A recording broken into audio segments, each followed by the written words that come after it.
கலை, என்னம்மா? என்ன பண்ணிட்டு இருக்க? படிச்சிட்டு இருக்கேம்மா. உடம்பு ஏதாச்சும் முடியலையா? இல்லம்மா. ஏன் கேக்குறீங்க? கலை, இங்க பாரு. அம்மாவை பாரு கலை. நீ அம்மா கிட்ட ஏதாச்சும் மறைக்கிறியா? அது இல்லம்மா. கலை, அம்மா உன்னை ஒன்னும் சொல்ல மாட்டேன். எதுவா இருந்தாலும் சொல்லு. நீ சொன்னாதானே அம்மாக்கு என்ன ப்ராப்ளம்னு தெரியும். அப்பதானே அம்மா உனக்கு ஹெல்ப் பண்ண முடியும். சொல்லு. கீழே ஏதாச்சும் விழுந்துட்டியா? இல்ல யாராவது ஏதாச்சும் சொன்னாங்களா? இல்லம்மா, அதெல்லாம் ஒண்ணும் இல்ல. அப்புறம் ஏன் இவ்ளோ அப்செட்டா இருக்க? என் கலைக்குட்டி எப்போ சிரிச்சுக்கிட்டே ஹாப்பியா இருப்பாளே. அம்மா, நான் எதுவும் பண்ணலம்மா. ஆனா மிஸ் தான். மிஸ்ஸா? என்ன செஞ்சாங்க? அடிச்சாங்களா? இல்லம்மா, அடிக்கலாம் இல்ல. ஆனா என்ன பேச்சு போட்டியில சேர்த்துட்டாங்கம்மா. ஓ, இது கொஞ்சம் கஷ்டமான விஷயம்தான். நீ எதுக்கு போட்டியில எல்லாம் கலந்துக்கிற? வேண்டான்னு சொல்ல வேண்டியது தானே? நான் வேணாந்தாமா சொன்னேன். மிஸ் தான் என்ன கூப்பிட்டு, நீ மட்டும் தான் எந்த போட்டியிலும் சேரல, இதுல நீ சேர்ந்துதான் ஆகணும்னு என் பேரை எழுதிட்டாங்க. சரி, அவ்வளவுதானே. நாளைக்கு நான் ஸ்கூலுக்கு வந்து பேசுறேன்.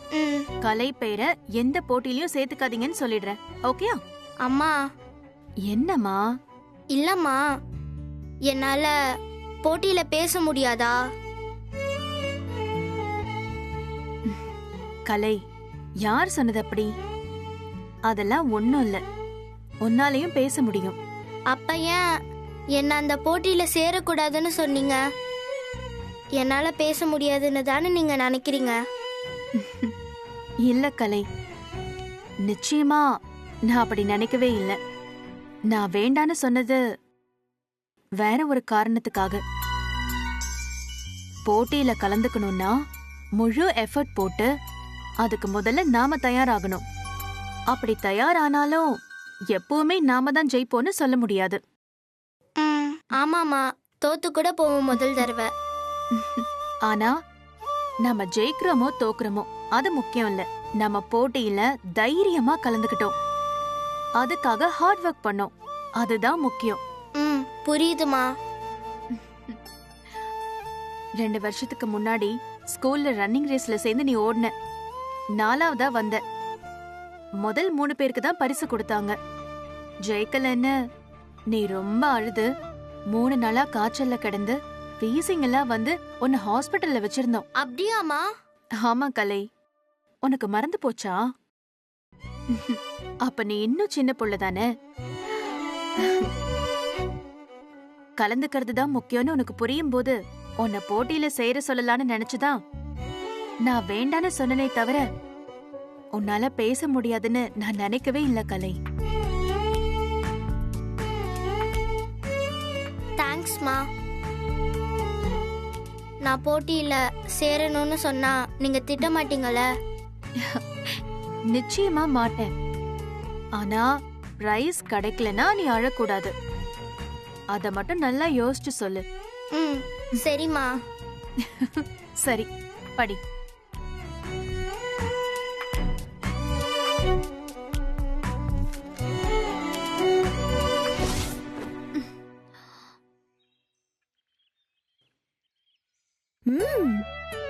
அன்பு, வாடி.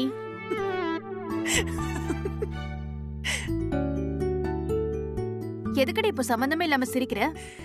நானே நானா யாரோ தானா மெல்ல மெல்ல மாறினேனா. இது என்ன சிச்சுவேஷன் சாங் டி. நீ வர வர மாறிட்டே இருக்கேல்ல. இதுக்குதான் மெனக்கட்டு இங்க கிளம்பி வந்தியா? வந்ததால தானே நீ ஒரு குடும்ப ஸ்திரீன்னு தெரிய வந்தது. உனக்கு வேற வேலையே இல்லையா? என்ன வம்பிழுக்கணும்னு இங்க வந்திருக்கியா? அடிப்பாவி, நீ கால் பண்ணி கூப்பிட்டாதான் நான் வரணுமா? ஏன் நானே வரக்கூடாதா? நான் அப்படி சொல்லவே இல்லையே. பின்ன எதுக்கு வந்தேன்னு கேட்டியே? நீ இந்த மாதிரி வர்ற ஆள் இல்லையே. நேத்தே நான் நடந்த எல்லாத்தையும் சொல்லி கெஞ்சினதுக்கு அப்புறம் தானே வந்த. அவ்வளவு பெரிய பிரச்சனை நடந்திருக்கு, தனியா வேற இருக்க. சரி பாத்துட்டு போலான்னு வந்தேன், அது தப்பா? நீ ஏன் அப்படி கேட்ட? என்ன இல்ல, சிவம் வீட்லதான் இருக்காரோ? நான் ஏதாவது தப்பான நேரத்துல வந்துட்டேனா கரடி மாதிரி? அதனாலதான் அப்படி கேக்குறியா? இப்படி எல்லாம் பேசாத கீதா, சொல்லிட்டேன். மயங்கினேன் சொல்ல தயங்கினேன், உன்னை விரும்பினேன் உயிரே, தினம் தினம் முந்தன் தரிசனம் பெறத்தே மனமே. நீ என்னடி வந்தவளை எதுக்கு வந்தேங்கிற? பேசினாலும் பேசாதேங்கிற, பாடினாலும் பாட விட மாட்டேங்கிற. இங்க பாரு அன்பு, இதுக்கு மேல மூடி மறைக்க எதுவுமே இல்ல. நீ யாரு, உன் மனசுல என்ன இருக்குன்றது எல்லாமே இந்த ஒரே நைட்லயே தெரிஞ்சு போச்சு. இன்னும் யாருக்காக ஒன்னே நீ ஏமாத்திக்கணும்? கீதா, கோவப்படாதடி. இந்த கோவம் கூட பொய்யாதான் இருக்கு. ஆஸ்பத்திரிக்கும் போலீஸ் ஸ்டேஷனுக்கும் எப்படி ஓடுன தெரியுமா? அது வெறும் மனிதாபிமானம். ஹலோ, எங்களை பார்த்தா உனக்கு எப்படி தெரியுது? மனிதாபிமானமா? மண்ணாங்கட்டி. சரிடி, நீ கோவத்திலே இருக்க, அத மனிதாபிமானம்னு வச்சுக்கோ. ஆனா உன் கோவத்துல எந்த அர்த்தமும் எந்த நியாயமும் இல்ல. இப்ப கூடவா உனக்கு புரியல? தப்பு பண்ணா யாராச்சும் கேஸ வாபஸ் வாங்க வேண்டாம்னு சொல்லுவாங்களா? விசாரிச்சு உண்மையை கண்டுபிடிங்கன்னு தைரியமாவும் சொல்லுவாங்களா? சிவம் சொன்னார்ல, அதுக்கு என்ன அர்த்தம்? என்ன அர்த்தம்? நீயே சொல்லு. அந்த போலீஸ்காரங்களையும் ஏமாத்த போறாருன்னு அர்த்தம். அன்பு, என்னடி, உண்மைதானே சொல்றேன். அவர் ஒரு லாயர். இந்த மாதிரி எத்தனை கேஸ், எத்தனை போலீஸ் அவர் பாத்திருப்பாரு. இதெல்லாம் அவருக்கு ஒரு விஷயமே இல்ல. ஏண்டி, உன் வாய் போய் சொல்லுதுன்னு உன் கண்ண முகமும் காட்டி கொடுக்குது. உன் மனசுக்குள்ள அவர் இதை செஞ்சிருக்க மாட்டாருன்னு ஒரு எண்ணம் வந்துருச்சு. நீயும் சிவத்தை நம்புற. இவ பெரிய சைக்காட்ரிஸ்ட். கண்ணை பார்த்து எல்லாத்தையும் கண்டுபிடிச்சிருவான். எல்லாம் உன் கற்பனடி. நான் அப்படியெல்லாம் ஒண்ணும் நினைக்கல. நீதான் மாத்தி மாத்தி பேசிட்டு இருக்க. அன்பு, எப்போ சிவம் போலீஸ்காரங்க கிட்ட அப்படி சொன்னாரோ அப்பவே அவர் மேல எந்த தப்பும் இல்லைன்னு நான் உறுதியா நம்புறேன். நீயும் தான், ஆனா சொல்லதான் மாட்டேங்கிற. ஒருவேளை போலீஸ் விசாரணையில சிவம் எந்த தப்பும் பண்ணலன்னு ப்ரூவ் ஆயிட்டா நீ என்ன பண்ணுவ? என்ன பண்ணணும்? ஏய், ஒழுங்கா பதில் சொல்லுடி. ரொம்ப தப்பான ஒரு ஆளுக்கு ஹெல்ப் பண்ணிட்டோன்னு இப்ப வருத்தப்பட்டு இருக்கேன். அவர் தப்பு பண்ணலன்னு ப்ரூவ் ஆயிட்டா ஒரு நல்லவருக்கு தான் ஹெல்ப் பண்ணணும்னு சந்தோஷப்படுவேன். அவ்வளவுதானா? அவ்வளவுதான். வேற என்ன பண்ணணும்? நீதானே எந்தன் பொன் வசந்தம், புது ராஜ வாழ்க்கை நாளும் உன் சொந்தம். ஆஹா, நீதானே எந்தன் பொன் வசந்தம், புது ராஜ வாழ்க்கை நாளும் உன் சொந்தம்.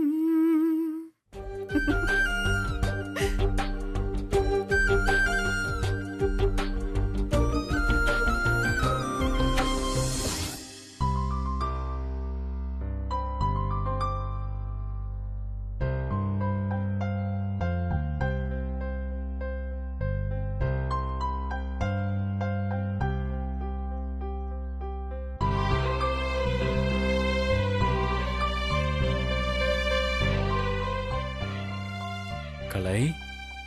அங்கிள்,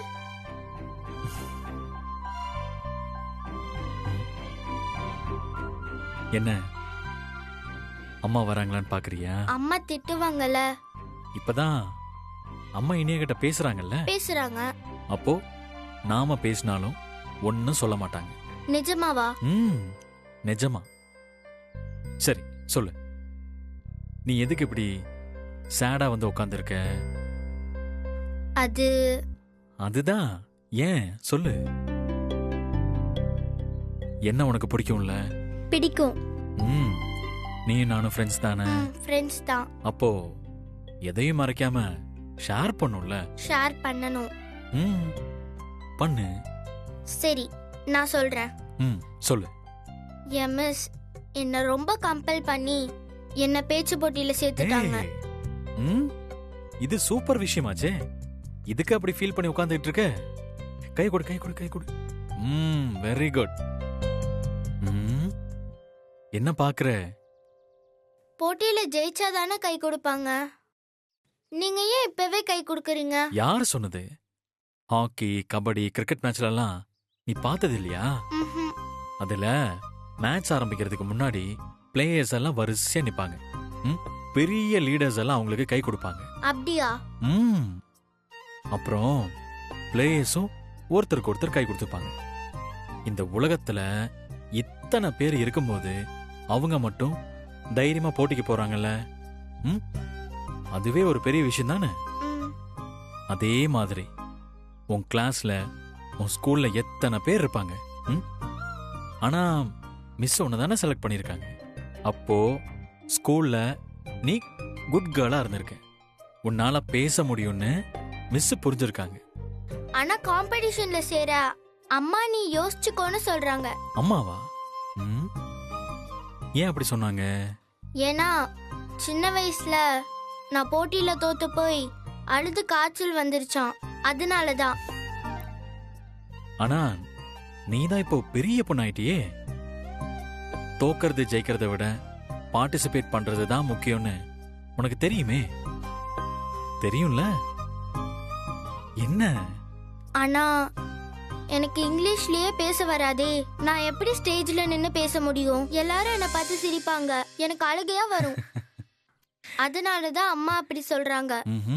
ஓ, அப்படி ஒரு விஷயம் இருக்கோ?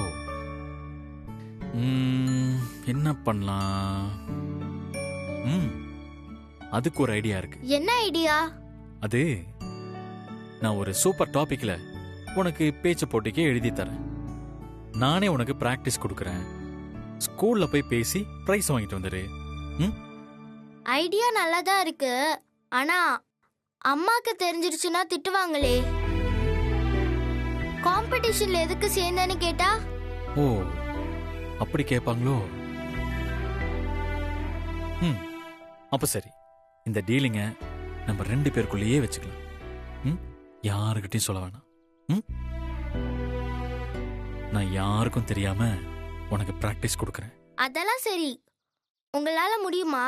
நீங்க நல்லா பேசுவீங்களா? ஏய், என்ன கலை இப்படி கேட்டுட்ட? வெக்கம், வேதனை. நான் என்ன வேலை பாக்குறேன்? லாயர். லாயரோட வேலை என்ன? கேஸ் நடத்துறது. கேஸ் நடத்த பேச வேணாமா? என்ன பார்த்து உங்களுக்கு பேச தெரியுமான்னு கேட்டுட்டியே. ஆமால. ஆமா. Sorry uncle. சரி, இப்போ என் மேல எந்த சந்தேகமும் இல்லையே. பிராக்டிஸ்க்கு வருவியா? ஓ ஷூர், வருவேன். காம்படிஷன்ல பிரைஸ் கூட வாங்குவேன். Good girl, super. ஆனா டீல் நமக்குள்ளே இருக்கணும். கலை, எங்க இருக்க? சரி, அம்மா கூப்பிடுறாங்க. ஓடு ஓடு ஓடு. என்ன? நானும் நல்லா பேசினா உங்களை மாதிரி லாயர் ஆக முடியுமா? நிச்சயமா முடியும். Thanks uncle. போ.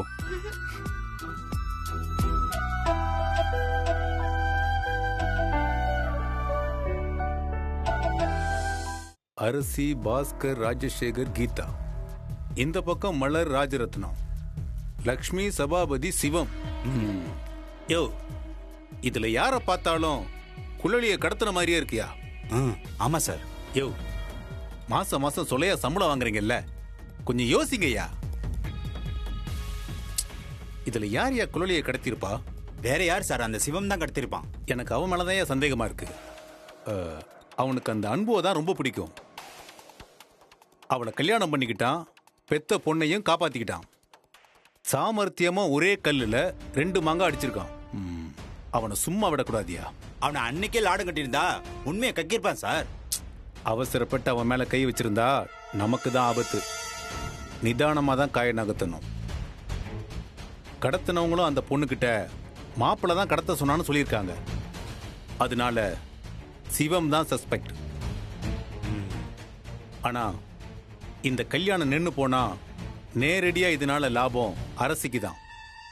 அவங்க பொண்ணு அவங்க கிட்ட போயிருப்பா. அவளுக்கு ராஜசேகர் ஹெல்ப் பண்ணுவான். அதனால இவங்க பண்ணிட்டு மொத்த பழியையும் சிவம் மேல போட்டுக்கலாம் இல்லையா? ஆமா சார். சிவம் சைட்லயே பார்த்தா அன்புதான் மருமகளா வரணும்னு சிவத்தோட அப்பா அம்மாவும் ரொம்ப ஆசைப்பட்டிருக்காங்க. அதனால அவங்க சிவம்க்கு சப்போர்ட் பண்றதுக்கும் வாய்ப்பு இருக்கு. சார், இந்த அன்போட ஃப்ரெண்டு கீதா, இந்த கல்யாணத்துக்கு அந்த பொண்ணு தான் அன்புவை சம்மதிக்க வச்சிருக்கு. ஆமா, ஏன் இது அன்புவே பண்ணிருக்க கூடாது? Sir correct sir. அப்படியே சிவத்தை கல்யாணம் பண்ணணும்னு நினைச்சா ஒரு வார்த்தை சொல்லியிருந்தா போதுமே. அவனே குழலி கூட நடக்கிற இந்த கல்யாணத்தை நிறுத்திட்டு அன்போ கல்யாணம் பண்ணிருக்கலாமே. அவன் ஏன் இதை பண்ணணும்? சார், முதல்ல வேணான்னு சொல்லிட்டு கடைசியில மனசு மாறி இருக்கலாம்ல சார். அப்படின்னா கூட கடைசி நிமிஷத்துல இந்த மாதிரி ரவுடிங்களை ஒரு பொண்ணால தைரியமா ஏற்பாடு பண்ண முடியும்னு தோணுதா உனக்கு? சான்ஸே இல்ல சார். Correct sir. ஆனா இதை நான் இப்படியே விட போறதில்ல. விசாரிச்சு உண்மையான குற்றவாளி யாருன்னு கண்டுபிடிச்சே தீருவேன்.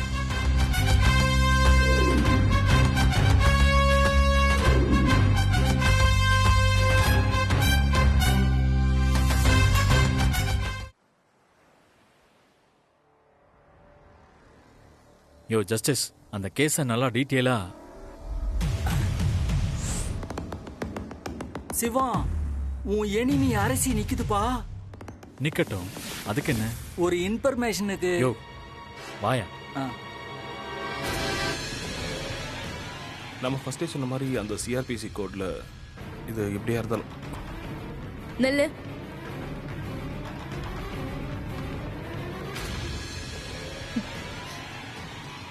என்ன சிவம், போலீஸ் ஸ்டேஷனுக்கெல்லாம் போனியா? சொல்லவே இல்ல. என்னங்க நீங்க வக்கீல்னா போலீஸ் ஸ்டேஷனுக்கு போகத்தான் செய்வாங்க. சின்ன புள்ள தரமா கேள்வி கேக்குறீங்க. லாயரா போனா பரவாயில்ல, கிரிமினலால போயிருக்காரு. என்ன வேணும் உனக்கு? நீதான் பெரிய காதல் மன்னனாச்சே, எப்பேற்பட்டவங்களையும் பேசி சிரிச்சு மயக்கிருவியே. அந்த குழலியை உன்னால அப்படி மயக்க முடியலையா?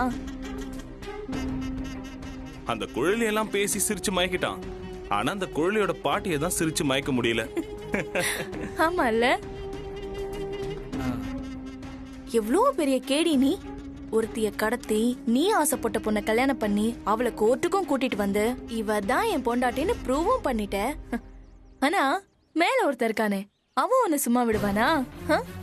குழலியோட பாட்டி ரூபத்துல இப்ப வந்திருக்கான். அதுல பாட்டி காம்ப்ரமைஸ் ஆகாது. இவனோட கெட்ட நேரம் மதுரையில இவனுக்கு ரொம்ப தோஸ்தா இருந்த சத்தியமூர்த்தின்ற ஒருத்தன் இறங்கி இருக்கான். பாட்டியும் சத்தியமூர்த்தியும் சேர்ந்து இவனை உள்ளத்தல்லாம விடவே மாட்டாங்க. ஆமா இல்ல? எவ்வளோ தடவை நீ தப்பிச்சிட்ட, ஆனா இந்த தடவை நீ தப்பிக்கவே முடியாது. புரியலையா? குழலைய கடத்தினவங்கள போலீஸ் ரொம்ப தீவிரமா தேடிட்டு இருக்காங்களாம். அவன் மட்டும் மாட்டட்டும். ஏங்க, நானும் பாக்குறேன். மதுரையில இருந்து சென்னை வரைக்கும் நாங்க கோர்ட்டுக்கு போகும்போதும் வரும்போதும் உன்னை அழிச்சிடுவேன், உன்னை ஒண்ணு இல்லாத பண்ணிடுவேன், உன் புள்ளைய தூக்கிடுவேன்னு முக்கி டைலாக் பேசுறீங்க. ஆனா என்ன நடக்குது பாத்தீங்களா? நீங்க நினைச்சது எதுவுமே நடக்க மாட்டேங்குது. சிவம் ஆசைப்பட்ட மாதிரியே அன்பு கழுத்துல தாலியை கட்டிட்டான். இனியா சிவத்து கூடயே இருக்கணும்னு கோர்ட்டும் சொல்லிடுச்சு. இந்த பாருங்க, எப்பவுமே நல்லது நினைச்சா நல்லது நடக்கும், கெட்டது நினைச்சா கெட்டது தான் நடக்கும். என்ன, அந்த கெட்டது நமக்கே நடக்கும்.